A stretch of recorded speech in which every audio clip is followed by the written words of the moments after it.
speaking of messages that can get distorted, I do not want to talk about what we're about to talk about, but we have to talk about what we're about to talk about. I was not planning on talking about this. But last week, Emerson Eggerichs, the author of Love and Respect, started putting copyright violations on YouTube and Twitter on some places where I looked at a sermon that he did at Houston's First Baptist Church. And I found some very problematic things in it. And so I created a video showing clips of him talking and showing what was problematic about that.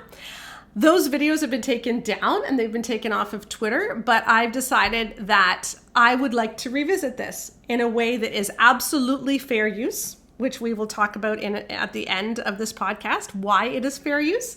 But you are allowed to critique people. I know that Emerson Eggerichs does not want me talking about this because he's gone out of his way to try to get us to be silent. You know, if you disagree with us, if people disagree with what we're saying, if people disagree with the Great Sex Rescue, then talk about it. Write your own posts about it. Write your own books about it. Say what's wrong with it. We even said in the Great Sex Rescue, we don't want to be the end of the conversation. We want to talk about this stuff. Yeah, let's not be afraid of discourse. Yeah. But when you're just simply trying to shut us up, that shows us what you really think about your own arguments. Because if people are secure in their arguments, they would not be afraid to make them. Mm-hmm. And they would stop shutting other people down. We just want to say, like, we're not going to be shut down. And when people try to do that to us, we will just simply talk all the louder.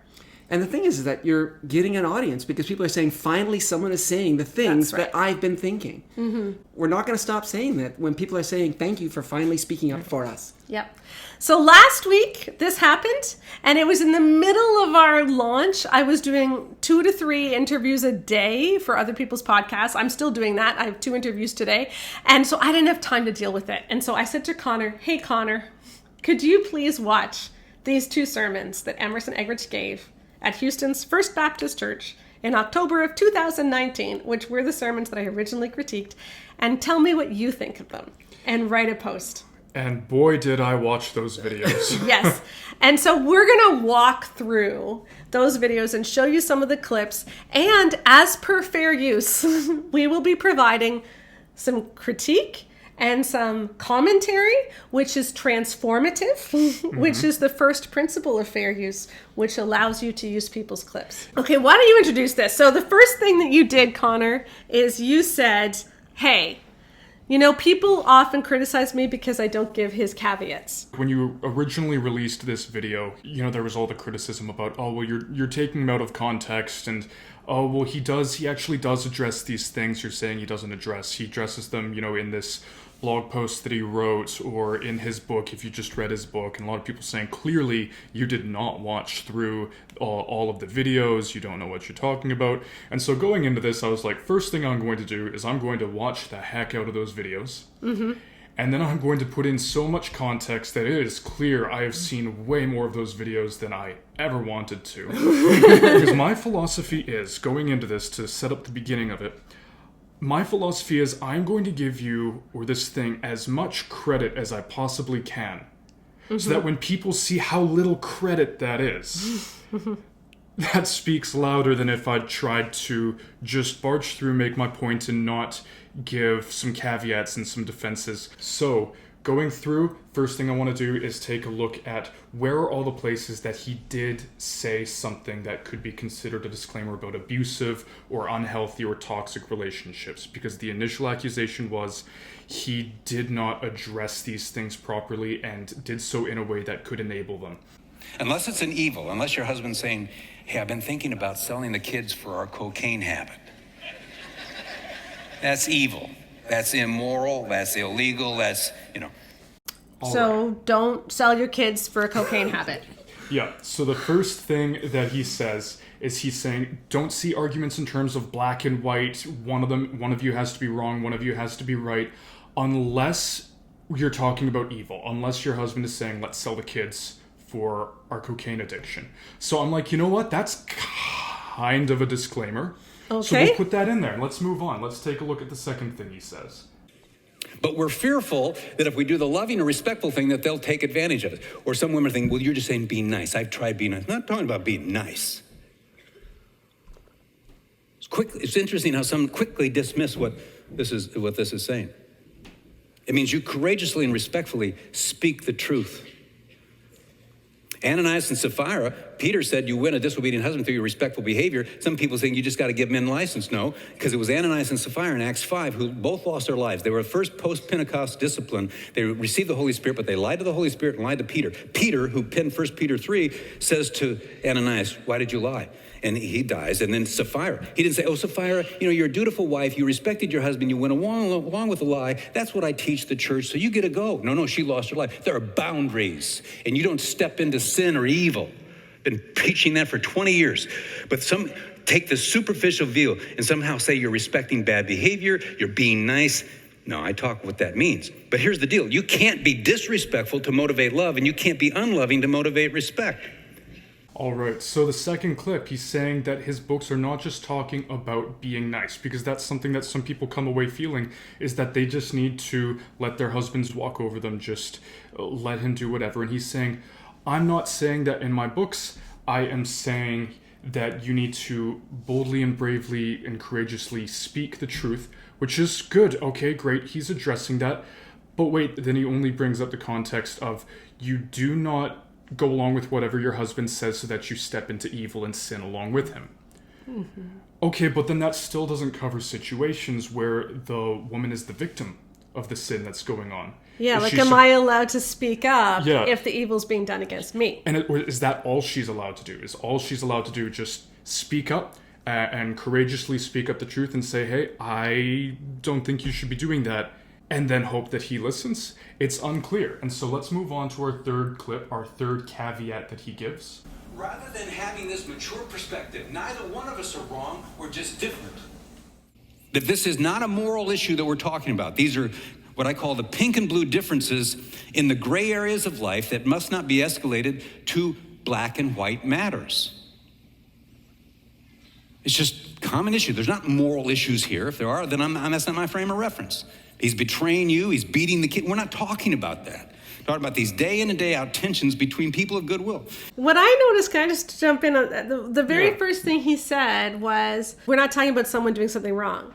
But what if someone is doing something wrong? Mm-hmm. He doesn't ever give room to the fact that somebody might actually be doing something wrong. Mm-hmm. What he's saying here is he's saying that he's actually not, this talk isn't supposed to address those situations where there are moral issues, where the husband is betraying or beating the kids. His book, his talks... He caught himself. He said beating the kid, and then he stopped. And I wondered if it's because he realized that you don't say things like that. That's what I was thinking as a pediatrician. Yeah. You don't throw that out there like... Yeah. That's a typical evil thing that, come on. I mean, the number of times throughout these videos that he comes very close to saying something and then just doesn't. It's not something I'm going to comment on. I'm not going to comment on his intentions or anything, but let's just get right into the point. He's saying there are no moral issues here. His teachings are not supposed to cover moral issues. So what that means is that the situations he talks about, we can consider to be normal, healthy situations. Because if they were unhealthy, if they were big moral issues... Then his advice doesn't apply. He's not talking about those. So keep that in mind. Yes. The situations he's talking about are healthy, non-moral issues. Where two people have goodwill. So everything on the sermon that he's talking about is two people of goodwill. He talks a lot about men and women of goodwill. Okay, and that's why people say to you, of course he doesn't condone abuse. He says all these things. Mm-hmm. He means only when it's a good, healthy situation. And that's the point he's making. And as we're going to get into... there's a problem. But finally, let's look at this fourth point that he makes here. And the wisdom of God is the foolishness of the world. The world said it's foolish to put on love toward a disrespectful woman. It's foolish to put on respect toward an unloving man. Not talking about being in harm's way. You get out of harm's way. Talking about two goodwill people who don't like each other because they've been spinning on the crazy cycle. And the world would say, if you do that, you're a fool. And God says, you are the epitome of wisdom to me. Again, he's saying his teachings are not about harm's way. He's saying he condones getting out of harm's way. So again, these situations we're talking about, they're not moral issues. They're assuming you're not in harm's way. And if that's the case, then his teachings, he is saying, apply and are fine. We've laid out our baseline. We've established what he is saying in this video. Now, before we move on, another important point that I want to make is we are just talking about this video in its own context. We're not talking about whether he's addressed these things in other blog posts or in his book, because you can't assume when you put something out that people are going to consume all of the media, all of the information you have out there. A lot of people are going to be viewing this video as is, and even if they've read the other stuff, if this provides a conflicting message or it muddies the water of what's okay and what is not okay, what is evil, abusive, moral, harmful, then that's still an issue, and that is why we are sitting down here right now talking about this. But as I got in on this, I realized there's some controversy. Women say, well, Emerson, I don't feel any respect for him. It'd be hypocritical for me to show respect if I don't feel it, and I know you don't want to be a hypocrite. And everybody says that respect must be earned. He hasn't earned it, doesn't deserve it. He's not as loving me. I'm not going to give it to him until he's more loving. And the dictionary says you show respect to your superiors. He's not superior to me. I'm not inferior to him. I'm not going to be treated like a doormat. I'm certainly not going to walk on eggshells. Hey, you know what? I really think the profile on him on narcissism is correct, and you're asking me to feed his ego narcissism, and I'm simply not going to do that. I'm not going to give him a license to do whatever he wants to do. Come with the poems, just worship the guy. I'm not going to do that. I certainly am not going to be following what I think is your real agenda here, and that's to return to male patriarchy. That's really what you're all about, male patriarchy, and I certainly am not going to subject myself to emotional abuse. But other than these things, I'm really open to hearing what you have to say about this. How many of you have sons? Would you raise your hands? What I just went through is what I call the mantra, and your sweet daughter-in-law, who will be love itself, is going to say every one of the things that I just said to your boy, probably within the first year of the marriage. And he's just going to shut down. Well, that's a little bit horrifying and condescending. Like, the body language was quite telling. So this is one of the clips that Sheila, you had in your original video that you talked about. I believe it was the first clip that you had. And so what we have here is, this is the only other place that he is bringing up some legitimate, genuine concerns that people have had with his writing in the past. You know, bringing up things like narcissism and abuse and all of these other things. He brings them up in a mocking, feminine voice, pretending to be a feminist, and then going on this big tirade and pausing for laughter. That was just floored me. Yeah. It's like the last thing he said at the end before the laughter was, and I'm certainly not going to subject myself to abuse, but other than that, I'm open to hearing what you have to say. Yeah. Why is it funny to say, I'm not going to subject myself to abuse, but I'm open to hearing what you have to say? In what universe is that funny? They shouldn't open themselves up to abuse. Yeah. But he makes it, like, why would that be a bad thing for a person to say? That's crazy. Well, and the reason is because as we get later into this clip, he then starts talking about how your sweet, brave, beautiful, honorable son is going to be victimized by this kind of talk from your daughter-in-law. And, you know, it won't be her fault. It'll just be what she's learned. But then she will take these complaints about your innocent, sweet boy. She'll label him a narcissist. She'll say he's an abuser, and she'll go out onto social media, which, as we all know, is just filled with these female trolls just going about trying to blame everything on men, which is what he goes on to say in the rest of the clip. What we have here is, regardless of what Emerson thinks he's saying, regardless of what he's trying to say, a big message for a lot of people here is going to be, if I speak up about these concerns, I'm unfairly victimizing my husband. He's a good man, and I'm a troll. I want people to think about sermons this way when it comes to abuse. There's 3 different things a sermon can do when it comes to abuse. The first is it can help people recognize when you're being abused and tell people to get help. The second is it just says nothing about abuse at all and just talks about marriage in general with no mention of abuse. And the third is that it can actually prime people to disregard abuse accusations and to think abuse isn't real. In this case, he talks about narcissism and abuse in this little diatribe he does. And the thing to me is that what he's basically saying is this is a weapon that women use to keep men down. Yeah. Calling men narcissists and calling men abusive is a weapon that women use to keep them down. At no point does he ever talk about the fact that there are narcissists and abusers out there. Yeah. Yes. Maybe there is a young man somewhere who is being unfairly labeled that way. And that would be horrible. And we would never want that to happen. But we do know that there are men out there who deserve those labels, who are getting a free pass because people are thinking it's my fault. We know the cycle of abuse. Women blame themselves for the problems that are going on in the relationship. This sermon does nothing to tell those poor women, you are in a bad situation. You need to get out of that bad situation. And the other thing it does is it primes everybody who's sitting in that audience to laugh at someone who comes and talks about abuse.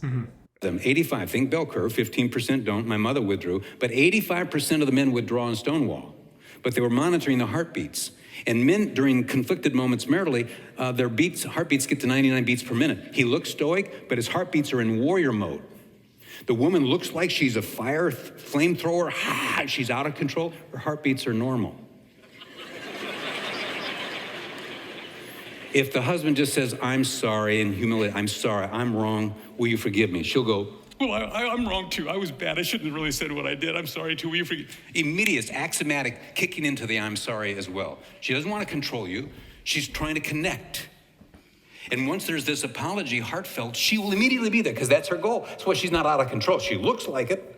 That's why you say, I'm sorry. She'll immediately stop. But he can't immediately stop because his heartbeats are at 99 beats per minute. He's felt dishonored and he has to calm down. So he walks away out of honor. Because that's what we do as men. Our best buddies, we get in heated moments. We can get volatile. So we have to protect the relationship. The relationship is more important than the issue on the table. So then we exit because it's honorable. But in the world of intimacy, it's called unloving and abusive. Your son will be called abusive as he walks away to calm down. And he'll be completely blown away by this. Don't you love that smile at the end? That smirk. Your son will be called abusive as he walks away and calms down. I want to just say a quick thing about this and then show you two other clips from this video that tie in pretty closely. First thing I want to say is, as we see, he's bringing up again how your sons are going to be the victims. Your sons are going to be called abusive by your daughters-in-law. And he uses this language a lot. He talks about your sons and he talks about your daughter-in-laws and how they are going to hurt your sons' feelings. He has these pauses for emotional gravitas like, isn't that a shame? Your son.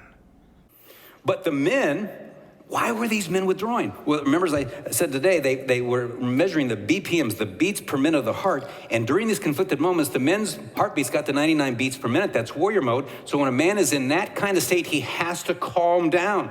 And he knows if he continues to have this face-to-face heated fellowship, it's going to escalate. And he doesn't want it to escalate because men know physiologically they can lose that. So they have to withdraw because that's honorable.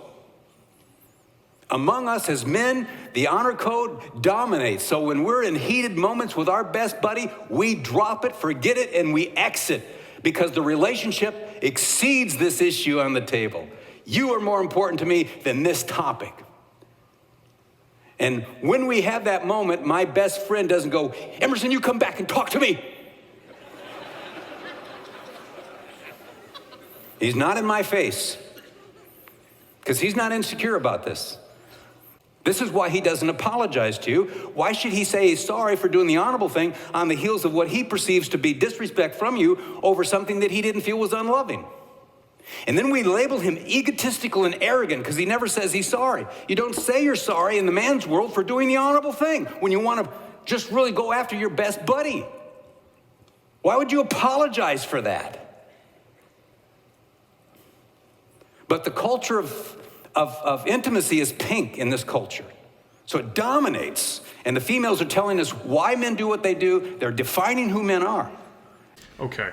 So I want to unpack a little bit here, and then I want to talk about it, and I want to hear from you two about what we've seen here. So we've just seen 3 clips, all 3 of which he is talking about this process of stonewalling and, how men were honorable. Our heart rates get elevated. He talks about that so much. Twice he brings up warrior mode, thinking like fighting, our heartbeats go into warrior mode physiologically. I don't remember learning about warrior mode in medical school. Or psychology. Yeah, whatever. So he talks about these things, and he talks about how men will walk away because it's the honorable thing, and why. And all 3 times he switches from talking about the spouse, and he switches to talking with a guy buddy. And in all 3 clips, when he's talking about how heated he gets, he raises his fists and he shakes them and he'll clench his jaw. And in the 3rd clip, he's even like, starts to get heated. And it's like, why would I apologize for doing the honorable thing and walking away when what I really want to do is get after my best friend? And it's like, okay. Again, I'm not going to speak to what Emerson's intentions are if he's trying to narrowly avoid actually saying get physical and, implicating domestic violence. I'm not going to make those speculations. I'm not going to say I think that's what's happening here. But his body language is going to communicate to a lot of viewers, either consciously or unconsciously, that when you get into a conflict, your man has a choice. He can either stick around and he will very likely get violent, get physical, hit you. You know, Emerson is showing us when men get heated, they can just lose it, as he says. Or they can do the honorable thing and walk away. So your man can either hit you or get violent, or he can walk away. What I find interesting too is the gaslighting that's going on here, because what he's saying is, you women who think that your husband is being mean to you, don't you understand he's actually being honorable? So imagine that you're in the congregation and you are someone who's being abused. What you're hearing is, if you think he's abusive, he's not. He's actually honorable. Yeah, I got in his face and I wouldn't let him go away and calm down. Yeah. And so it's my fault that he hit me. He was trying to make the honorable choice by walking away, because naturally, if he didn't, he was going to hit me. I chased after him. That's my mistake. That's on me. He is an honorable man because he tried to walk away. Him hitting me doesn't change that he is a good-willed, honorable man. It's my fault for chasing after him. It would be so easy for a woman in an abusive situation to get that exactly so out of easy what he to pull said. that out of and there. what he said at one point was, why would he apologize for doing what he thought was the honorable thing? And look, I'm going to tell you why he would apologize, because it was wrong. Because when we got married, okay, I was a young man and I had a temper. I grew up in a house full of boys and we were physical with each other because boys are like that sometimes. And you grew up an only child in a very quiet home. And so the first time we got into a fight, like, I got mad and I stormed out of the house. Yeah. And you were terrified. Yeah. This is just me just blowing off steam, exactly like Emerson is talking about. I just wanted to de-escalate the situation. I had to get out of here. So I left. But here's the deal. That hurt you. It scared you. It made you feel unsafe. And I said, well, then I better learn to not be like that then. Because I don't want you to feel unsafe. I don't want you to feel afraid. I don't want you to feel like you're in jeopardy or like I don't love you or any of those kind of things. I don't want you to feel that. So I better learn to control my temper. That's called maturity. And yeah, I had a bad temper when I was a young person, but as I've gotten older, I've gotten better at that. Even now, like, sometimes you get mad and you say, like, I need some time to think. I'm heated up now, let's not go on. But you don't use that as an excuse to say every single time we fight, I'm just going to go away and never solve the issue, which is what stonewalling actually is. Yeah. He doesn't have a lot of sources. He doesn't have a lot of footnotes in his book, Love and Respect. The one peer-reviewed source that he uses, or the one source that he uses that actually has some credit in the community, in the marriage community, is John Gottman. Yeah. Okay, so he quotes John Gottman quite a bit. John Gottman calls stonewalling one of the 4 horsemen of the apocalypse. Yes. John Gottman is very clear that stonewalling is not honorable. Stonewalling is what you do when you want to destroy your marriage. Absolutely. And so Emerson Eggerichs uses Gottman to say he agrees with me in Love and Respect, when actually Gottman himself talks against so much of what Emerson Eggerichs has in Love and Respect. As a woman, watching his body language, that is scary. That is really intimidating. And that was the thing is about us when we first got married, is you told me you were scared. And the first thought I thought was, oh my gosh, yeah. Like, if I were a woman and my husband did that to me, then, oh my gosh, yeah, that would be terrifying. Yeah. And so that I wanted to be different because that. I don't want to be different because, as Emerson Eggerichs implies, the pink world has pinkified me and told me how I'm supposed to be a man. I want to be that way because it's a good thing to be in control of your own emotions, to be in control of your own mind. Again, let's give him all the credit we can. He does say the point of letting a man walk away is not for him to stay away and never address the situation. Oh, okay. He should say, Good. Okay, I'm going to leave for 15 minutes and then I'm going to come back and we can talk about it for 15 minutes. Not 16, not 17, 15, not 15 hours, 15 minutes. Is that what he says? That's what he says. Just about word for word. Not 16, So not 17, 15 I'm going to come minutes. back and I'm going to tell you how long we're going to talk about this. Yeah. Until you finally agree with me. Yeah. That's the way that I would take that. Yeah. Answer me, Connor. Like, Okay. how many times you got into a heated situation with my daughter that you just were so angry you had to walk away? With your daughter, 0 times. With anyone else in my life, as a trained black belt, 0 times. I have never punched, nor have I even really felt like I was going to punch someone in a situation where I got heated. I've never felt like, you know what? I need to take a quick breather from this because, physiologically, I know I'll just lose it. I've never been there. Most of my friends, I don't think, have ever been there. That is not, in my opinion, a completely universally male thing. Well, and that's the thing is, I have been there. Because when I was young, I was immature and I did act that way. I had a lot of anger issues and I had quite a temper, as we said earlier, right? But I saw that as something I needed to work on. I saw it as something that was immaturity. I didn't see it as, I'm male, that's the way men are. If I had been taught when I was 18, 19, 20 years old, that's the way men are, I wouldn't have invested the time and energy to control my temper. Because I would have thought, there's no point, because that's the way men are. And it's not true. I was a real hothead as a young man. And I'm actually fairly calm now. Yeah. I mean, even when you used to slam doors, I was never scared you were going to hit me. I just find this whole thing that this is what all men are like. I think I've only ever been with one man who was like that in my entire life.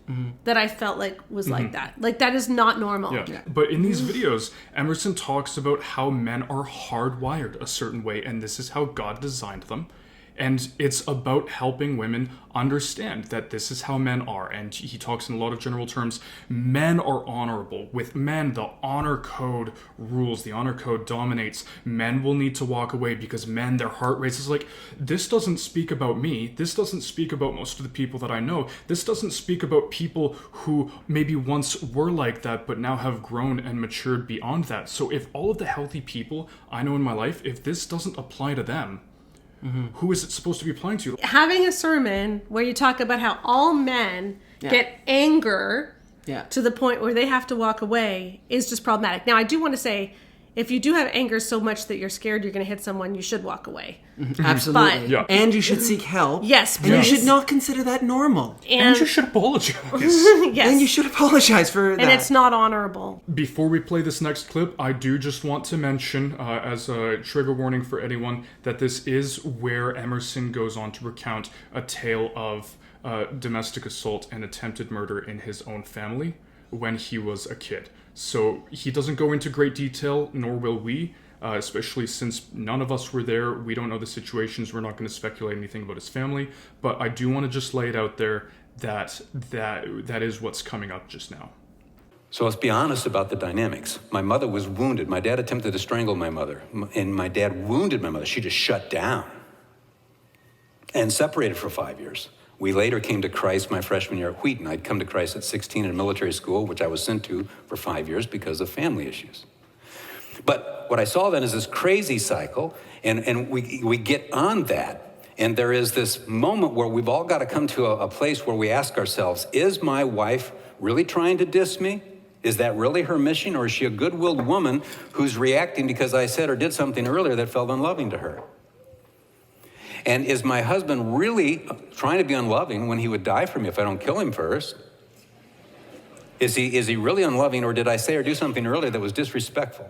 And now, before I hear from you guys, let me just lay out the context. This is in the middle of him introducing his concept of the crazy cycle, where women will sometimes act disrespectfully because they feel they have been treated unlovingly, or men will act unlovingly because they feel they've been treated disrespectfully, and then it will turn into a vicious cycle. So in the context of explaining, here's a term I have, the crazy cycle, here's a story from my family.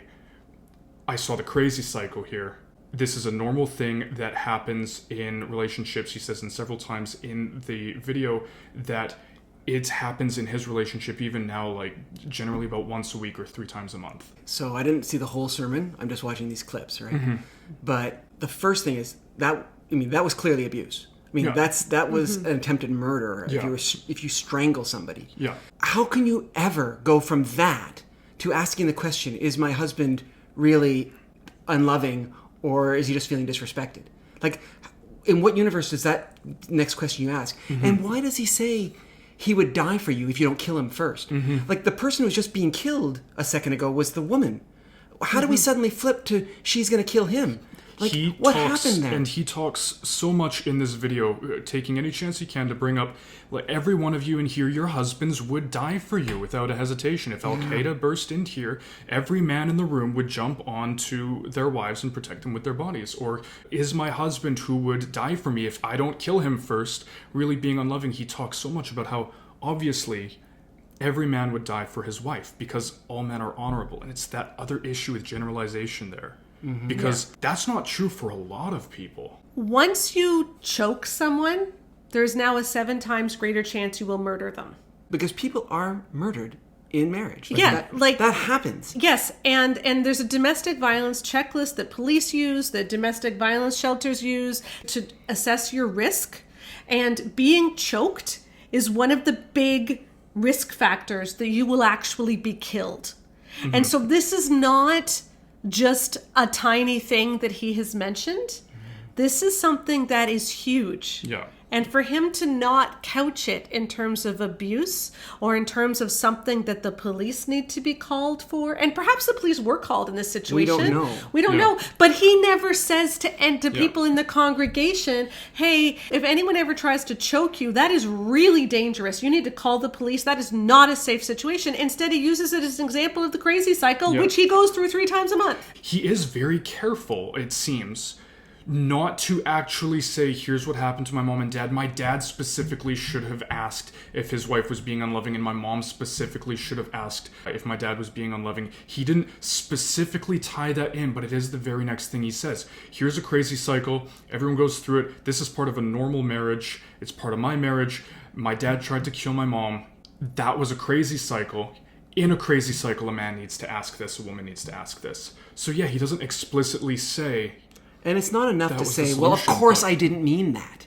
Right. Because there are people in your audience who are going through that. I mean, domestic abuse is rampant. And it needs to stop. We need to call it what it is. And we need to say, this is absolutely wrong. We need to actually be anticipating.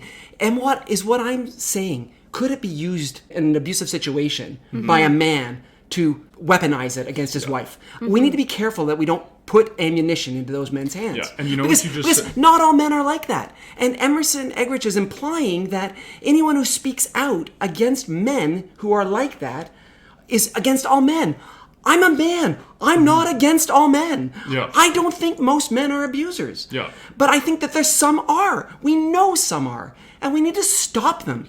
And the way we stop them is by saying, this is not acceptable. You don't talk about this kind of stuff like it's no big deal. Yeah. You say, this is huge, and this doesn't happen. And if you have anger problems, you deal with them, and you mature, and you grow up. Yeah. That's the way you deal with it. And you know what you said there? You said we need to call it what it is. And this is the big point that I made in the blog post, and that I'm going to make here again. He said in the beginning of what I've talked about, he is not talking about harmful or abusive or evil situations. What he is talking about, the advice he is giving, is for healthy, normal situations that don't have moral issues, don't have evil issues, don't have harm involved.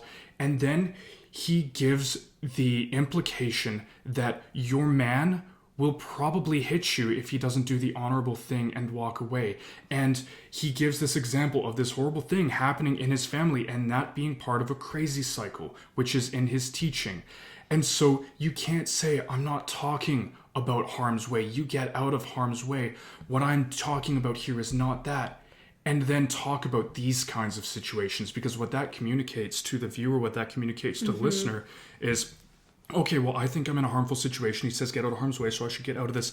Oh, but this example he just gave of what he is talking about, that sounds an awful lot like my marriage. So I guess I'm not in harm's way. I'm not exempt. Yeah. These entire sermons are gaslighting people. And what he's really saying is, if you think he's abusive, he's not. He's honorable. You know, if you think he's abusive, he's not. It's part of the crazy cycle. You need to ask, what did you do to make him feel disrespected? He's going to claim, I never said that he was going to hit her. The thing is that exactly. And he's going to say, of course I don't condone abuse. But the thing is that you need to think about the fact that some people in your audience are being abused. And you need to say things thinking about that and thinking about how they might interpret it. Because the only time he mentioned people in the audience who thought they were being abused, he did it like, oh, I'm not going to believe you. Like, he did it with that voice. And again, it doesn't matter what he said in other pieces of work. It doesn't matter the general message you try to get across in everything you do. What matters is specific messages, because I haven't read all of Emerson Eggerichs' blog posts. Most people probably haven't read all of his blog posts or read all of his books, read all of his blog posts, and seen all of the videos that he puts out, and you can't expect them to. Your advice on its own should not be harmful. If a tree falls in the woods and no one is around to hear it, does it clarify Emerson Eggerichs' stance on abuse and narcissism?